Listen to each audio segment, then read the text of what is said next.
പിന്നെ വേറെ ഓപ്ഷൻ ഇല്ല, മേക്കപ്പ് മുഴുവൻ തുടക്കാന്നായിരുന്നു. ഹായ്, നമ്മളെ മേക്കപ്പിന് ഒരു 8ന്റെ പണി കിട്ടിയ കഥ പറഞ്ഞിട്ടുണ്ടായിരുന്നല്ലോ, അതിന്റെ പാർട്ട് 2 വേണ്ടി ആരെങ്കിലും കാത്തിരിക്കുന്നുണ്ടോ എന്നറിയില്ല, എന്നാലും അവർക്ക് വേണ്ടി ഞാൻ സമർപ്പിക്കുന്നു. നമ്മൾ മേക്കപ്പ് ഒക്കെ ചെയ്ത് ഫേസ് കംപ്ലീറ്റ് ആയതിനു ശേഷമാണ് ലൈൻ ചെയ്യാൻ പോകുന്നത്, അതായത് ഐലൈനർ ഇടാൻ പോകുന്നത്. ഒന്ന് നോർമൽ ലൈൻ ചെയ്യാനല്ലേ ഉള്ളൂ, സോ അത് ലാസ്റ്റ് ചെയ്യാനായിരുന്നു എന്റെ മൈൻഡിൽ. പക്ഷെ വിചാരിച്ച പോലെ റെഡി ആയതേ ഇല്ല. അങ്ങനെ കുറെ മായ്ച്ചും വരച്ചും കളിച്ചു. പിന്നെ ബ്രൈഡ് എനിക്കൊരു വീഡിയോ കാണിച്ചു തന്നു, ഇതുപോലെ ചെയ്ത് തരുമോന്ന് ചോദിച്ചു. അവര് കാണിച്ചു തന്നത് കണ്ണിന്റെ അവിടെ, അതായത് സൈഡിലായിട്ട് ഒരു സ്റ്റിക്കർ ഒട്ടിച്ചിട്ട് ലൈൻ ചെയ്യുന്നതായിരുന്നു. അങ്ങനെ ലൈൻ ചെയ്യുമ്പോൾ ഒരു പെർഫെക്റ്റ് വിങ്സ് പോലെ വരും. സോ പറഞ്ഞതുപോലെ ചെയ്യാൻ വേണ്ടി നമ്മൾ സ്റ്റിക്കറൊക്കെ എടുത്ത് 2 സൈഡിൽ ഒട്ടിച്ചു. ആ ഒട്ടിക്കാൻ പോകുന്ന സമയം മുതൽ എന്റെ മൈൻഡിൽ മുഴുവൻ ഉണ്ടായിരുന്നത്, ഇത് ഒട്ടിച്ച് കഴിഞ്ഞ് ആ സ്റ്റിക്കർ പറിക്കുമ്പോൾ ആ ഭാഗത്തെ കംപ്ലീറ്റ് മേക്കപ്പ് പോകും. പക്ഷെ എന്നാലും ബ്രൈഡ് പറഞ്ഞ പോലെ നമ്മൾ ചെയ്ത്. ഞാൻ ഒരിക്കലും എന്റെ കംഫർട്ട് നോക്കിയിട്ടല്ല ബ്രൈഡ്സിന് മേക്കപ്പ് ചെയ്യാൻ, കാരണം അത് അവരുടെ ബിഗ് ഡേ ആണ്. സോ അവർക്ക് ഇഷ്ടമുള്ള പോലെ അവരുടെ കംഫർട്ട് അനുസരിച്ച് അവർക്ക് ഒരുക്കി കൊടുക്കുക.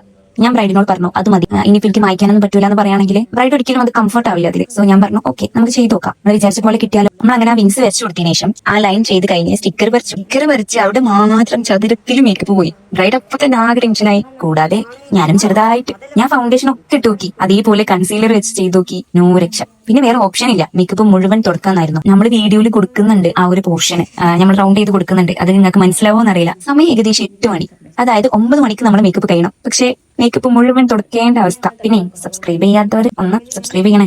നമ്മളിപ്പം ബ്രൈഡിനോട് പറഞ്ഞു നമുക്കിത് മതി, ഇതൊക്കെയാണ്, ഇത് മതി, നല്ല ഭംഗിയുണ്ട് എന്നൊക്കെ പറഞ്ഞ് നമ്മൾ ബ്രൈഡ്സിനെ എത്ര കൺവിൻസ് ചെയ്യാൻ നോക്കിയാലും അവരൊരിക്കലും കംഫർട്ട് ആവില്ല. കാരണം അവരുടെ മൈൻഡിൽ എന്ന് പറഞ്ഞാല് അവരുടെ ലുക്ക്, സത്യം പറഞ്ഞാൽ ഒരു ബിഗ് ഡേ ഇല്ല അവരുടെ. അപ്പൊ അവർ അത്രയും ഉഷാറാവണ്ടേ. സത്യം പറഞ്ഞാല് ഞാനപ്പോ അവിടെ അതൊന്നായിട്ട് മായ്ക്കണോ, എന്ത് ചെയ്യണം, എന്താകും, റെഡി ആവും, മായിച്ചിട്ട് പിന്നെ ഇടുമ്പോൾ എന്തെങ്കിലും പ്രശ്നം വരും, ഒരു ഐഡിയ എനിക്കില്ല. ഞാൻ പറഞ്ഞില്ലേ, ഈ ബ്രൈഡിനെ ഞാൻ അത്രയും കംഫർട്ട് ആയിരുന്നു. ഇങ്ങനെ ഒരു കംഫർട്ട് ആയിട്ടുള്ള ഒരു ബ്രൈഡിനെ എനിക്ക് കിട്ടിയിട്ടില്ല. വീഡിയോ അധികം ലെങ്ത് ആക്കുന്നില്ല. സോ ബാക്കി കഥ അടുത്ത പാർട്ടിൽ പറയാം. അപ്പൊ ശരിട്ടാ.